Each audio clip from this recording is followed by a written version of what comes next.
prece de abertura e depois nosso querido aqui, Jorge, vai conversar com a gente, fazer a palestra dele. Tenho certeza que vai ser uma beleza.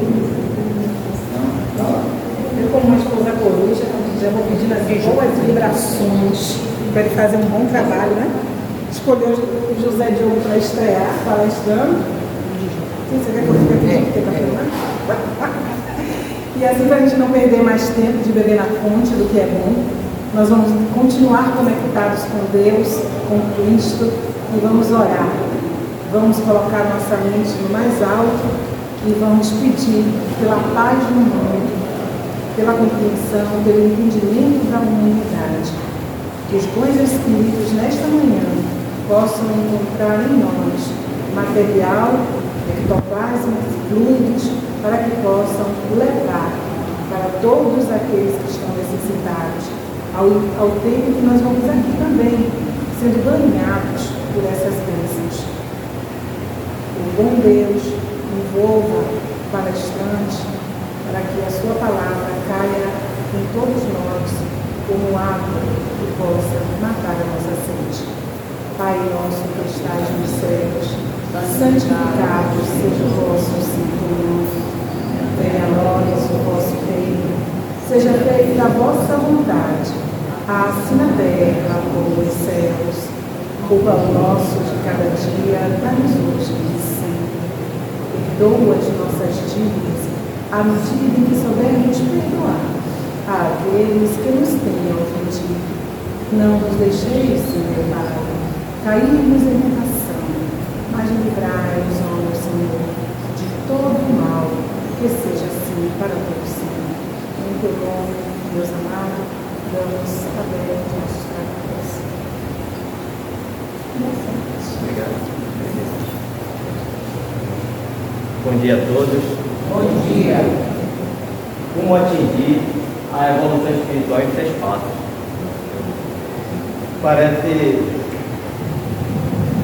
Parece aquelas promessas, né, do pessoal do marketing digital, né? Mas vamos lá. Pessoal, microfone? Alô? Ok. Desculpem.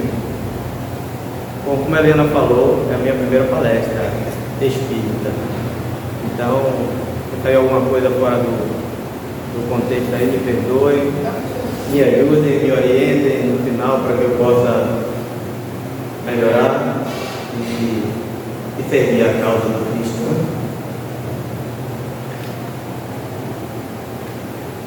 Jorge Marques, também conhecido como marido de Helena. Perdeu sua identidade.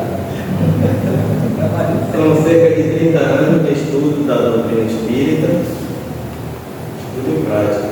Participação em diversos grupos de estudo prático e prática da doutrina, estudo do evangelho, estudo mediúnico, de obsessão, atuando geralmente como aluno ou, no caso das obsessões, como doutrinador em alguns momentos. A jornada. Os contos de fadas, eles trazem muitos simbolismos, só que a gente muitas vezes não consegue perceber que ali por trás daquela história tem ensinamentos filosóficos que, se prestarmos atenção, nós tiramos daquele contexto elementos que nos ajudam a evoluir moralmente. Então, os contos de fadas trazem isso.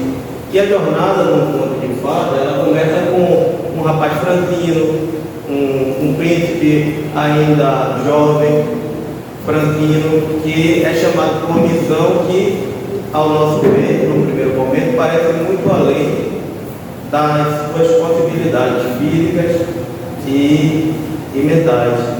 E ele sai nessa jornada, muitas vezes, para lutar contra dragões, seres mitológicos, enfim. A jornada da evolução espiritual e como ela chega, como chegamos na doutrina espírita.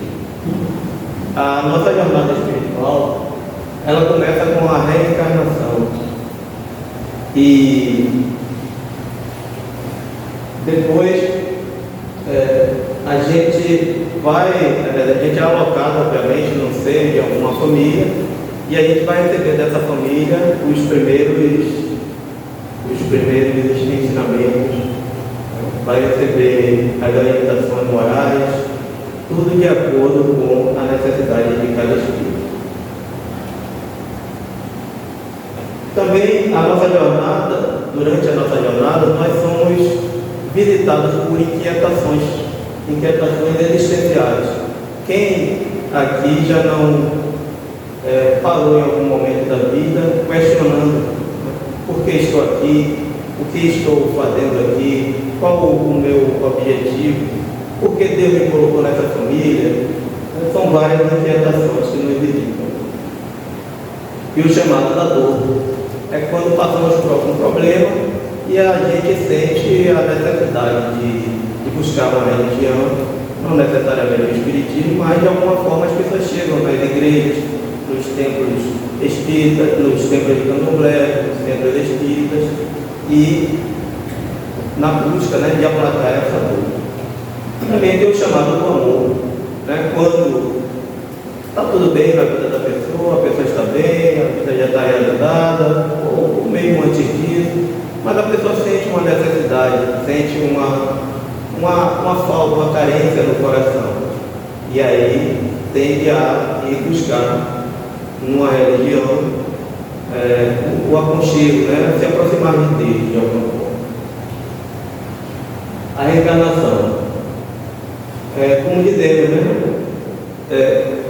sempre se questiona, as outras religiões questionam muito sobre existe ou não existe reencarnação. Mas a doutrina espírita vem através de relatos dos espíritos e toda essa literatura que nos traz informações concretas, mostrando que até mesmo dentro da Bíblia existem elementos, como aquela célebre frase de Jesus que diz: ninguém verá o reino de Deus se não vai ter de novo. Em cada existência há ocasião uma alma para dar um passo adiante. De sua vontade depende a maior ou menor extensão do passo, franquear muitos degraus ou ficar no mesmo ponto. É uma mensagem de Allan Kardec. Orientação familiar. Me chamou a atenção, eu quis colocar esse ponto porque me lembrei de uma coisa que eu ouvi de uma irmã ao dizer que não daria aos seus filhos, não levaria seus filhos a uma igreja ou a qualquer religião, para que eles, quando tivessem adolescentes, já com algum entendimento, buscassem escolher a religião que quisessem. Na época eu não tinha o aprendizado e a maturidade para orientá-la, mas é um grande erro que cometemos, porque, como diz uma parte de uma canção que diz: há que se cuidar do broto para que a vida nos dê flor e fruto, de Milton Nascimento. E precisamos, e é a responsabilidade da família colocar os seus filhos no caminho do Evangelho. Se estamos aqui para evoluir, e as crianças são aqueles que dependem muito mais de nós para dar os primeiros passos dessa evolução, é necessário que encaminhemos essas almas a Deus desde cedo, o mais breve possível. Por isso a importância dos trabalhos de evangelização nas casas espíritas, o trabalho de evangelização nas igrejas, nos templos de candomblé também existem iniciações que as crianças participam de determinadas coisas para que possam aprender da sua ancestralidade, aprender sobre as coisas que aquela comunidade acredita. Então cometemos um erro quando não norteamos os nossos filhos nesse caminho do Evangelho. Aí me veio essa lembrança, é uma frase do provérbio africano: é necessário uma aldeia inteira para educar uma criança. Então há uma responsabilidade nossa com isso. As inquietações existenciais são aquelas das quais eu já falei. O que estou fazendo aqui? Quem de nós já se perguntou isso em algum momento da nossa vida? Qual o meu propósito? Acho que tem muita vezes a gente fica velho perguntando qual é o meu propósito. Mas quanto ao propósito é fácil.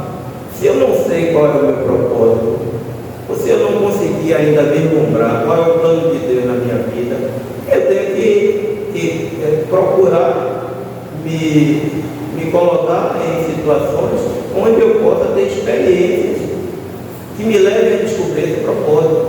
Então eu vou dedicar parte do meu tempo no centro que eu frequento, na igreja, onde for. Eu vou buscar uma creche para prestar um auxílio de alguma forma. Eu vou, de alguma forma, buscar coisas que levam para fazer a caridade. Eu vou procurar me engajar em grupos de estudo, enfim, e vendo ali, em meio às nossas atividades, o que nos dá prazer fazer. Então eu conheço senhoras que se juntam mensalmente para fazerem roupinhas para crianças recém-nascidas, para fazer caridade. Algumas foram para o grupo e não se adequaram, porque não, costurar não é para mim não. Tudo bem, tem sempre algum trabalho que a gente gosta, tem sempre alguma coisa que a gente gosta de fazer e que nos dá prazer e nos preenche a alma. Então, para descobrir o propósito, a gente tem que experimentar, não tem outro caminho. Existe espírito? Bom, eu acredito que estamos aqui, é porque acreditamos, né? Vai lá, olha eu vejo duas frases parecidas aí. Acredito que, se estamos aqui é porque certamente acreditamos no Espírito, embora alguns de nós, se visse Espírito, correria. Eu sei que isso pode acontecer, mas estamos aqui porque acreditamos que existe Espírito.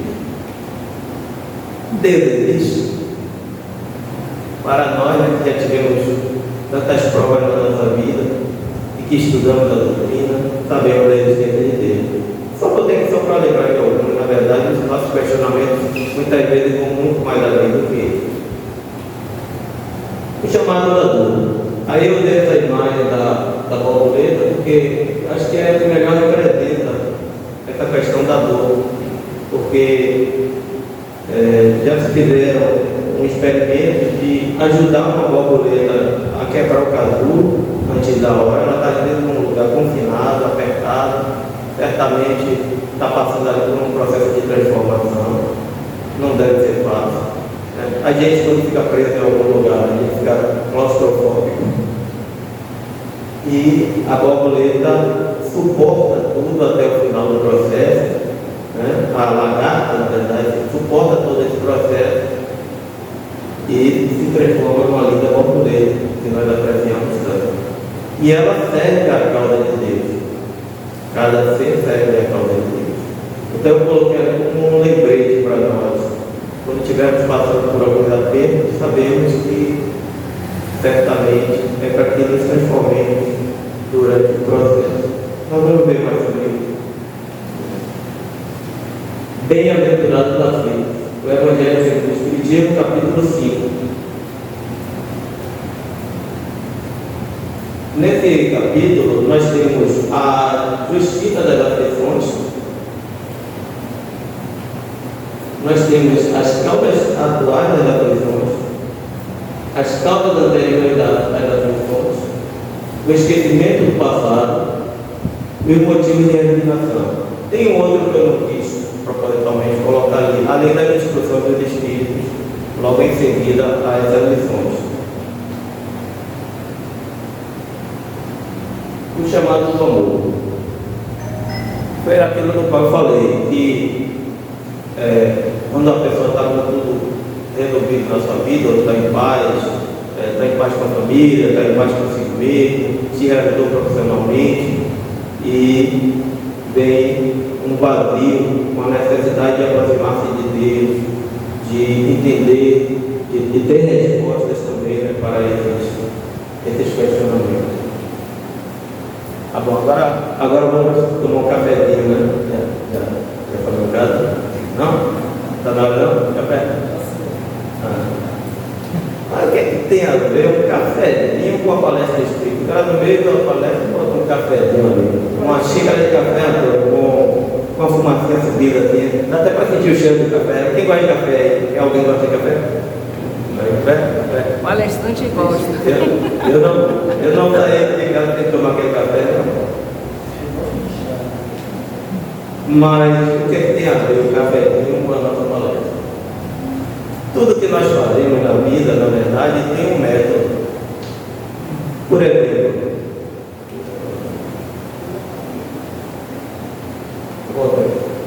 exemplo, se vamos escovar os dentes, nós fazemos com um método. Só que muitas vezes nós não nos damos conta de que estamos usando um método.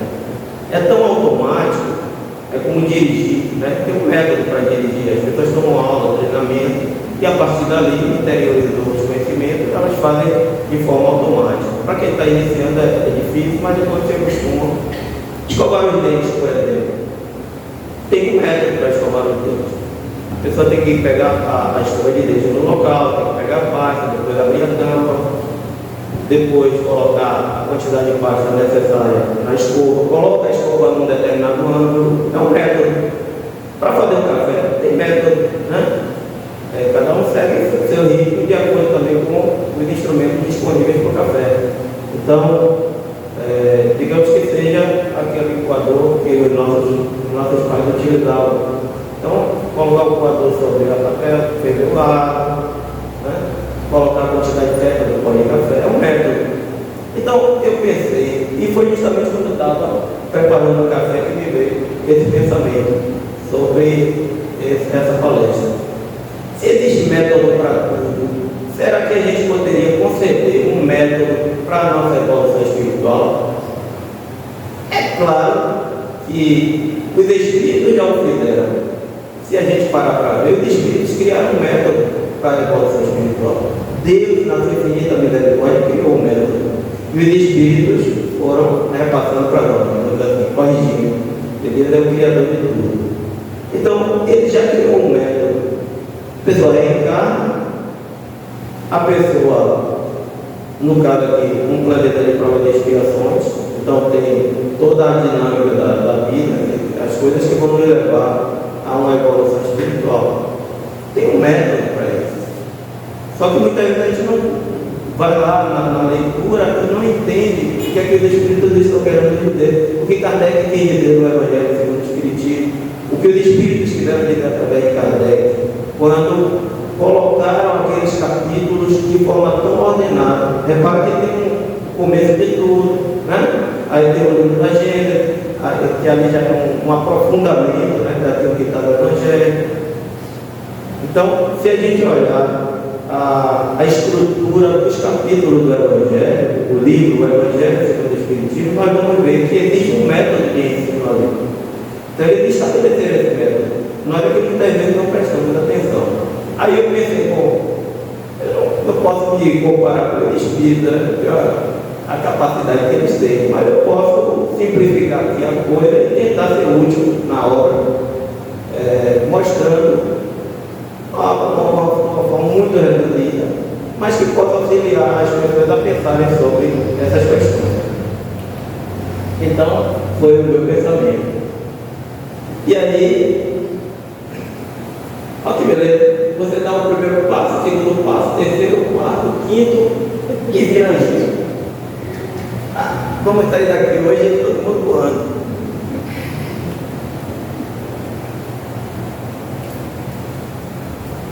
O primeiro passo, comprometer. Precisamos estar comprometidos.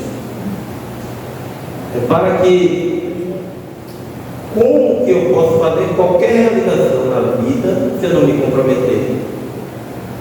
A gente sai de casa, entrega um currículo, a empresa chama, a gente vai lá e se compromete a cumprir o horário, a bater o ponto, a realizar as nossas tarefas, a nos relacionarmos bem com os colegas de trabalho, a sermos tudo de melhor que a empresa quer de nós, né? A sermos dedicados, empreendedores, enfim, tudo que a empresa quer de nós. Nós nos comprometemos quando nos prestamos a realizar um treinamento, um curso, numa faculdade, nós nos comprometemos com aquela causa, porque é de nosso interesse. Né? Só que em relação às coisas espirituais, às vezes deixamos. Às vezes a gente vem para a casa espírita, mas não é tempo. Eu estou lá no centro hoje, né? Eu para fazer um disco no voo, vi uma na reunião naquela reunião doutrinária, aí viu uma vida assim, não, tem que vir para a doutrinária, né? Está sempre cobrando. Então a gente às vezes relaxa em relação a isso. Estou precisando nos comprometer de verdade. E se comprometer vai além disso. Se comprometer vai muito mais além do que isso. O segundo item desse nosso método, buscar o autoconhecimento. Como que vamos mudar algo se não nos conhecer? O terceiro item, aprender todo dia. Precisamos estar abertos ao conhecimento. O quarto item do nosso método, aproveitar as oportunidades. O quinto item, praticar conscientemente. E o sexto item, ser coerente. Eu pensei que era correr para o braço. Depois de ser coerente, a gente corre para o braço. Eu não botei ali a nossa estética. Mas vamos lá. Comprometer-se. Como que eu posso me comprometer se no meu dia a dia eu não aplicar aquilo que eu estou aprendendo na casa espírita? Eu estou realmente comprometido com a minha evolução espiritual? Se eu só vim para o centro espírita e não praticar lá fora, aplicar o que eu estou aprendendo na minha família, na minha vida, iniciando, né? A gente inicia por nós. Não comprometer-se para ensinar o outro, comprometer-se para aprender e crescer. Primeiro assim. Eu gosto muito dessa frase, eu vi que Lúcia, anotem esse nome, Lúcia Helena Galvão, é uma filósofa da Nova Agrópole, é um canal, na verdade é uma instituição de ensino de filosofia, e ela dá aula no YouTube. Sempre que tiverem a oportunidade, busquem porque vão gostar muito. Onde há uma vontade é um caminho. Essa frase nem é dela, é de algum filósofo que eu não lembrei na hora para colocar ali, mas eu ouvi dela e acho muito interessante. Vocês já repararam que quando a gente se presta a fazer qualquer coisa, mesmo sem ter os recursos necessários, a gente inicia, dá os primeiros passos e as coisas começam a fluir, começam a acontecer. Né? Por exemplo, na casa espírita, alguém resolve, vamos fazer uma decoração X para tal dia, porque vai ser um dia especial. Aí uma pessoa, não está contando com aquilo, uma pessoa vem ajudar, não, menino, eu me lembrei, eu tenho uma toalha que vai ficar limpa aqui nessa mesa, vai lá e busca a toalha. Né? Aí o outro diz assim, pô, mas aquele fio ali está arriado. Não, jogue aqui, resolve tudo, jogue o cara, jogue colocar aquele fio no lugar. Né? Então, as necessidades vão sendo supridas à medida que as coisas vão acontecendo. Então, onde há uma vontade, há um caminho, as coisas vão fluir. Também materialmente. Né? Muitas vezes a gente quer empreender um negócio, já aconteceu conosco várias vezes, e a gente não tem os recursos necessários. E só porque a gente quis, só porque era algo bom, porque era algo que, sei lá, eles ficaram com pena da gente, resolveram nos ajudar, colocaram as pessoas certas e nos trouxeram aquilo de que a gente estava precisando. Não é uma coisa só não, já fizemos várias coisas, nós somos guerreiros, empreendedores, e várias coisas, a começar da telemensagem, né? Sem recursos, e as coisas vão fluindo. Né? Agora, só que para que as coisas aconteçam, primeiro tem que tomar decisão. O primeiro ponto para que tudo aconteça é tomar decisão. Então, eu tenho que decidir o que eu vou fazer. E tenho que decidir o que eu vou fazer. E ao decidir, eu já coloco o meu pensamento alinhado com o mais alto.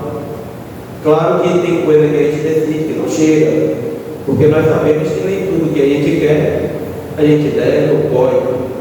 Sabemos da lei de causa e efeito que atua na nossa vida, mas a decisão é o primeiro ponto. Mas não vamos perder o foco.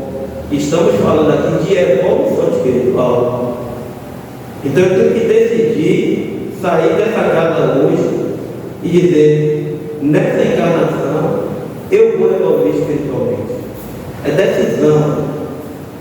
É decidir que, olha, aquele defeito que eu tenho de ficar brigando com os meus familiares, eu decido agora, decidi que eu não vou mais brigar com eles. Eu decidi que eu não vou fazer tal coisa porque prejudica o outro ou prejudica a mim mesmo. Decisão é o primeiro ponto. Empenho é mover os recursos necessários para que isso ocorra. Então, como que eu posso me desvencilhar das minhas mazelas morais se eu não me empenhar, se eu não estudar mais, se eu não buscar, acima de tudo, praticar o que eu estou aprendendo? Então, empenhar, perseverar, manter-se na marcha, a despeito das dificuldades. Mas quando a gente decide evoluir, e é natural que eu vou dessa forma que eu vou falar, ocorrem vários atrapalhos que surgem no caminho. Mas se a gente fizer uma analogia com o ensino fundamental, uma criança que está no primeiro ano, ela para passar para o segundo ano, tem que passar pela prova. Estar reencarnado é passar pela prova. Estamos no planeta de provas e expiações. É claro que a gente é humano, está aqui, o espírito termina sofrendo mais por causa das limitações do corpo, Aí tem uns fatores psicológicos, tem uma série de coisas que o espírito está mais, digamos assim, sensível, Porque eu tenho certeza que se a gente fosse passar pelas provas que a gente passa aqui, mas sem esse corpo físico, quer dizer, toda a plenitude do espírito, com o entendimento que o espírito tem, todos nós temos. Só que a gente está encarcerado no corpo. Quando a gente se liberta, a gente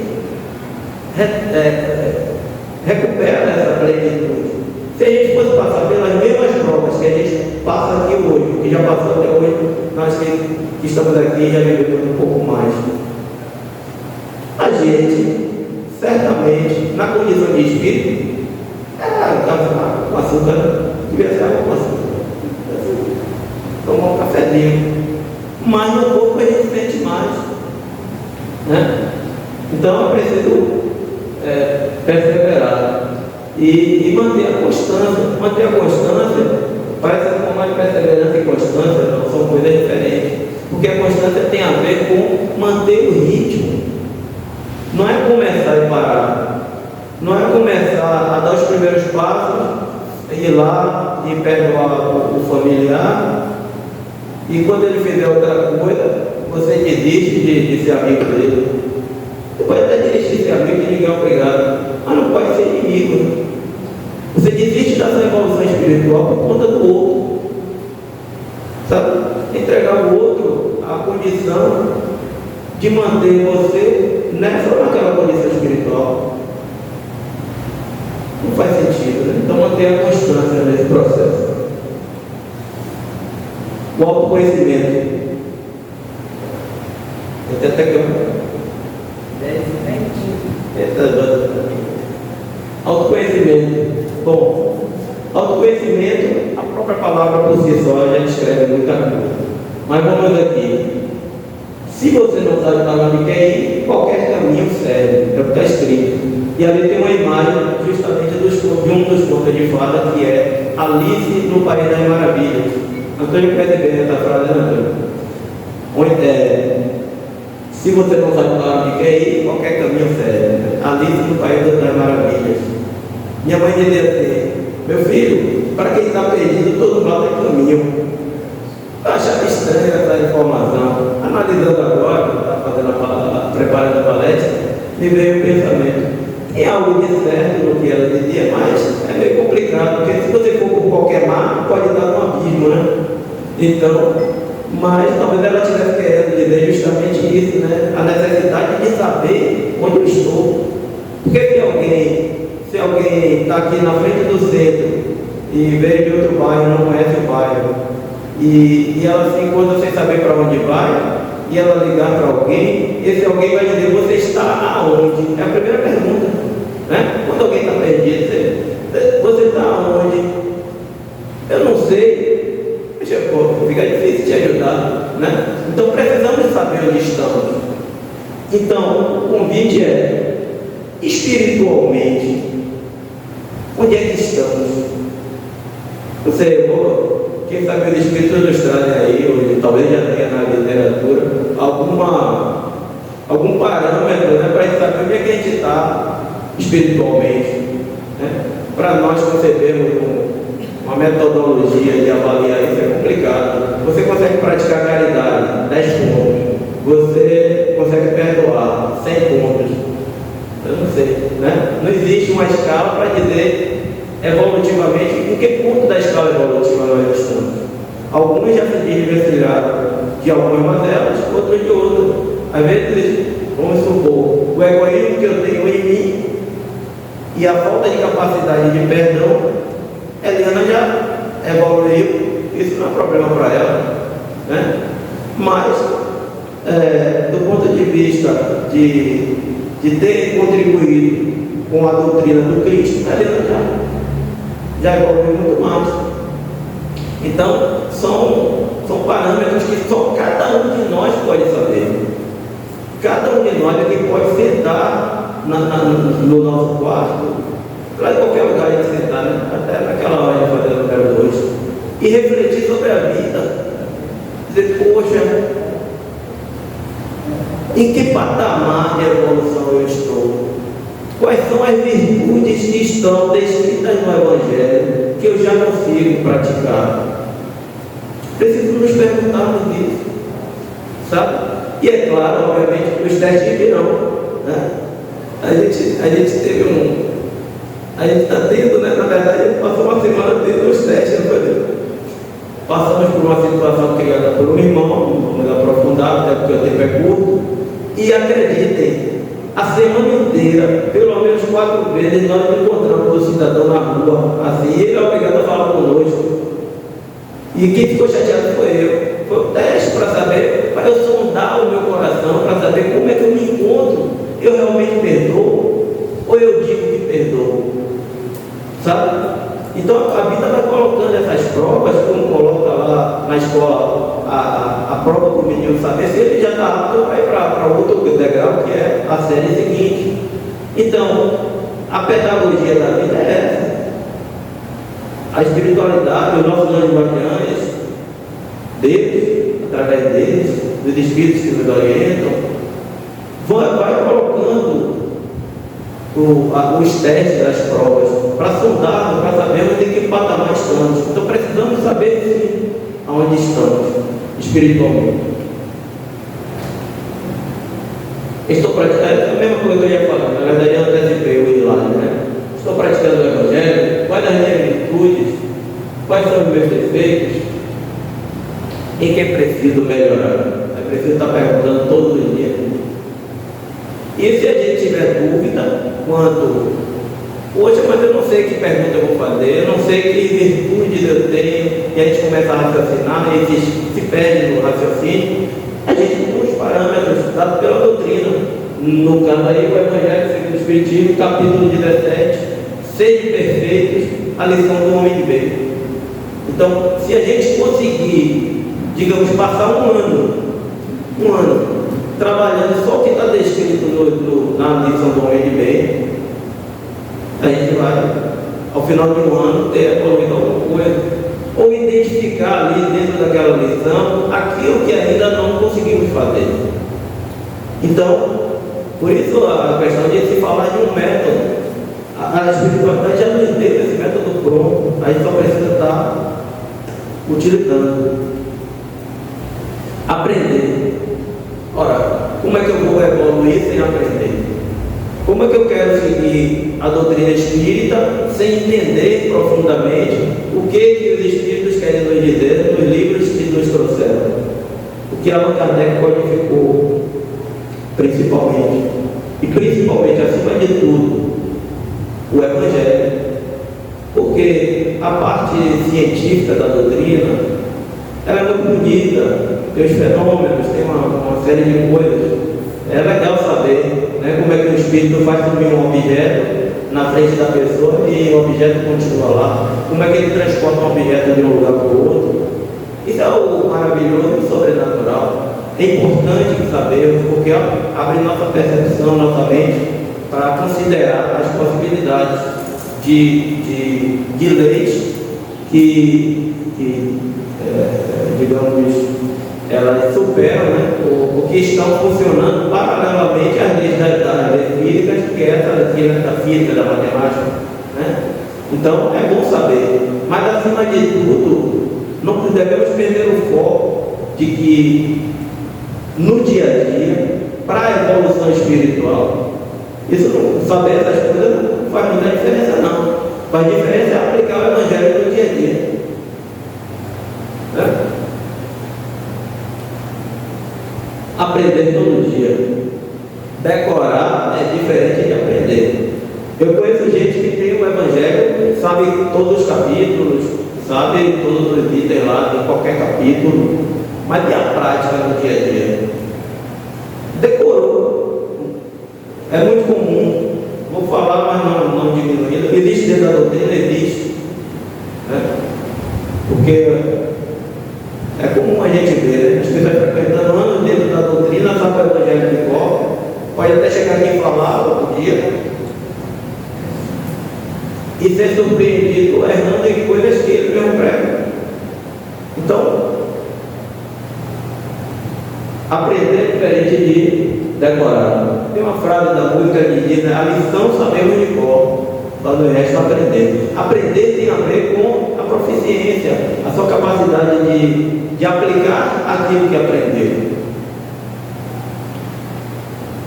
Estudar a obra da doutrina. Desculpe aí o microfone. Estudar a obra da doutrina.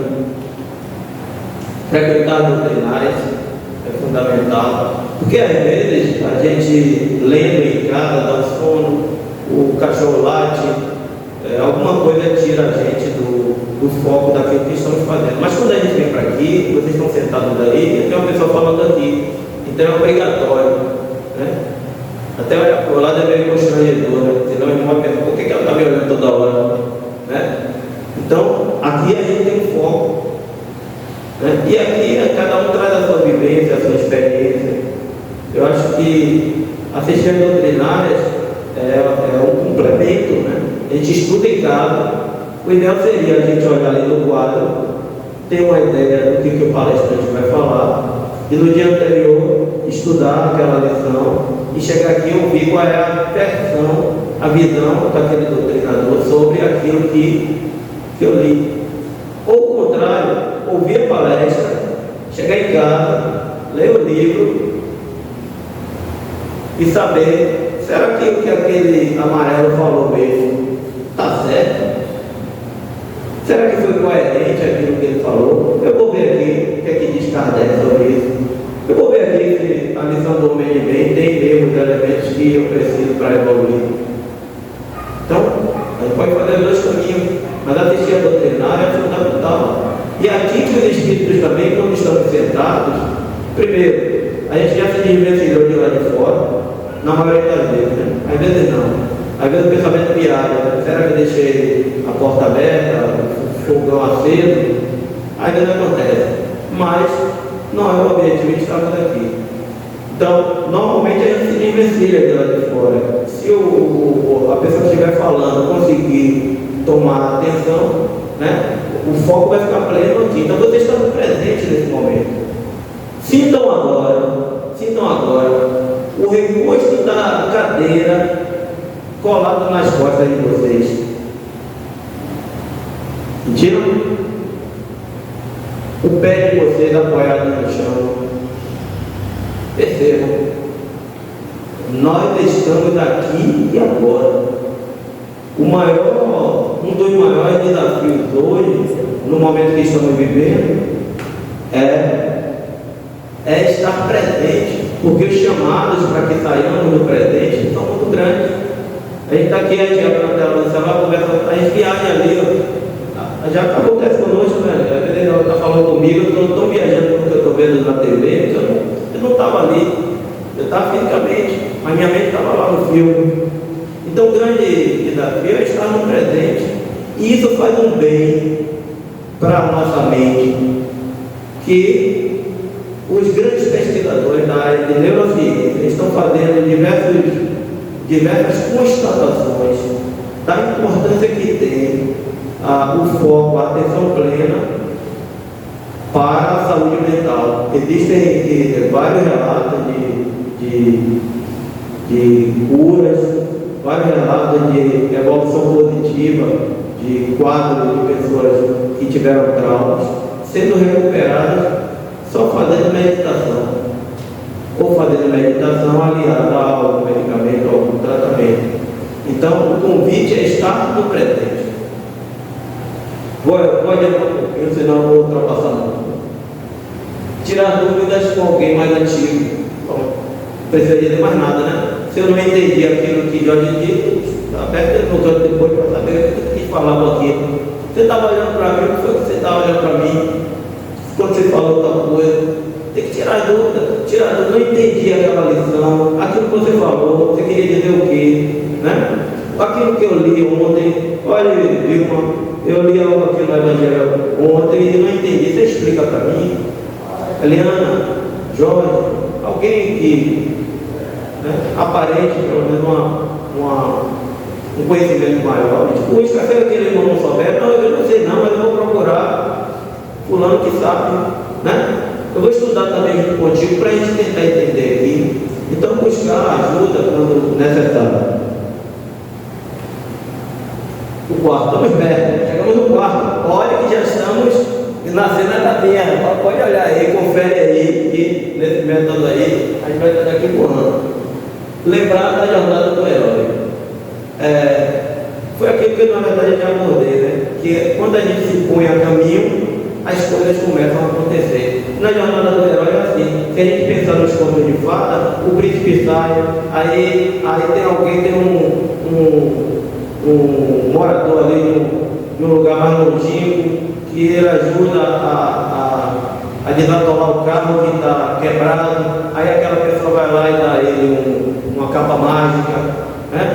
Dá um pó da invisibilidade. Alguma coisa acontece no caminho, né? Então, as oportunidades vão surgir. E no dia a dia, as oportunidades de evolução espiritual é nada mais, nada menos do que, infelizmente, eu queria dizer a vocês, as dores. As dores são as nossas oportunidades. Estamos no mundo de provas e expiações. Claro que há também um momento de alegria. De repente, um amigo te chega e te dá um presente, uma oportunidade.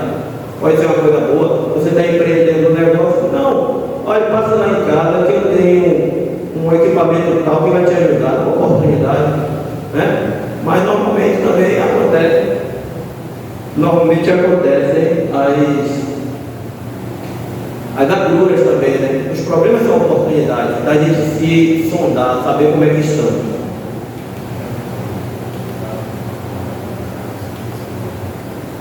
São situações na família, são situações no trabalho, na novela. Eliana costuma fazer muito isso. Eliana, o olhar, a forma de olhar a cena na novela é diferente. Ela está ali, às vezes, construindo uma palestra e está passando uma cena que tem a ver com o que ela vai falar. A oportunidade, a espiritualidade, quem sabe, né? Botou ela dentro ali, ela vai passar ali agora, né? E ela pega aquilo ali e traz dali uma lição de uma situação que acontece na novela. Mas normalmente a gente fica preso na história e não presta atenção em detalhes.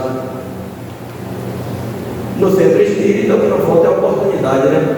O centro espírita a gente precisa aproveitar bem mais essas oportunidades. Às vezes a gente não aproveita, vem aqui, a gente palestra e vai embora.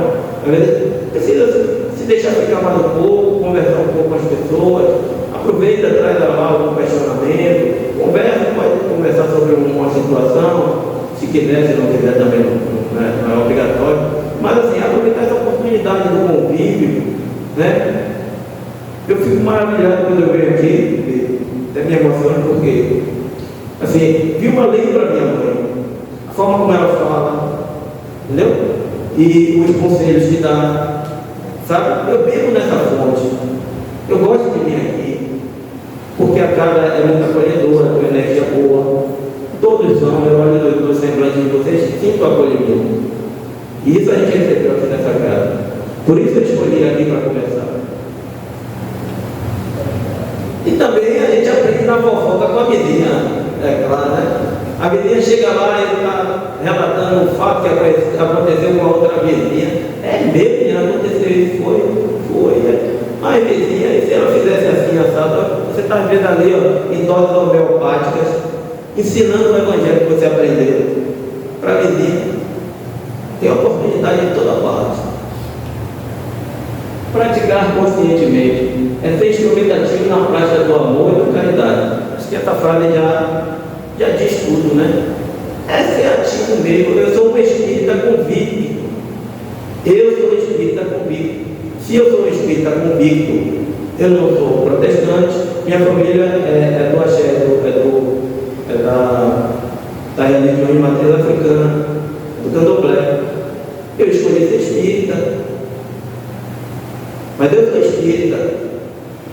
Claro que eu tenho um defeito, claro que eu preciso me aperfeiçoar todo dia, claro que eu erro, mas tem erro que a gente já não comete mais, porque eu tenho a convicção de que eu sou espírita, eu tenho a convicção do que essa doutrina nos ensina, eu tenho a convicção de que eu procurei a doutrina. Ninguém da doutrina ficou ali na porta, vem aqui, meu irmão, entre aqui. Não, eu escolhi vir. Sei lá, alguns vieram pela não, pode ser. Mas uma vez que estamos aqui, resolvemos ficar, tomamos uma decisão. Reconhece-se o verdadeiro espírita pela transformação moral e pelos esforços que faz para domar suas más tendências. O Evangelho segundo o Espiritismo, capítulo 17, sede perfeito. Está vendo? Os espíritos nos deram um método. Eu não estou criando nada, eu só sistematizei, botei tudo na sequência que eu achei viável conversar com vocês. O método está pronto, a gente só precisa ir lá e beber na fonte. Ser coerente, pronto. Ali a outra frase também diz: é falar o que faz e fazer o que diz. Ora, como é que eu digo que eu sou espírita, eu sou da doutrina e eu vou fazer algo que vá de encontro àquilo que eu prego? Como é que eu falo no espiritismo? Como é que eu não falo? Mas como é que eu saio todo domingo, venho aqui para a doutrinária? Estou aprendendo, mas eu saio daqui e faço diferente daquilo que eu estou aprendendo, né? Ser coerente, precisamos ser coerentes. Eu estou vendo ele aqui, deixa para lá, a gente está vendo pessoas de muitos anos na doutrina, 30, 40, 50 anos, fazendo coisas que, pelo amor de Deus, ou eu sou ou eu não sou. É melhor, eu não preciso ser ateu. A pessoa pode ir, tipo assim, é melhor eu ficar em casa, né? Porque eu não quero me comprometer. Se não quiser se comprometer, né, de fazer aquilo que está aprendendo, pode ser aqui ou em qualquer religião, precisamos estar comprometidos. Escolhemos ser espírita, ou talvez um problema de mediunidade nos trouxe ao espiritismo, ou talvez os problemas pelos quais eu passei me fizeram sofrer, e alguém me convidou, eu vi, gostei, fui acolhido, estou aprendendo, estou gostando de estar aqui, passei a frequentar, né? Então, precisamos ser coerentes. Aqui tem uma frase de Emmanuel, eu gosto muito de Emmanuel: não nos afastemos da terapia do exemplo, porque em todos os climas da humanidade, se a palavra esclarece, o exemplo arrasta. Emmanuel, livro Religião dos Espíritos, capítulo Materialismo. Não sou eu, não estou trazendo nada de mim, eu não sou um pensador do mundo dos espíritos. A gente só compila, vai lá, aprende e tenta simplificar e falar de uma forma coerente para vocês também, de uma forma encadeada, que faça algum sentido. Recapitulando, bom, agora é a hora, vamos ver se todo mundo aprendeu, né? Nós precisamos nos comprometemos.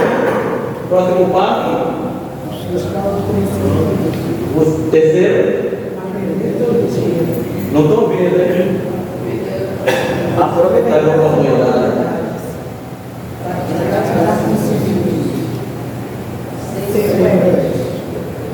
Pronto.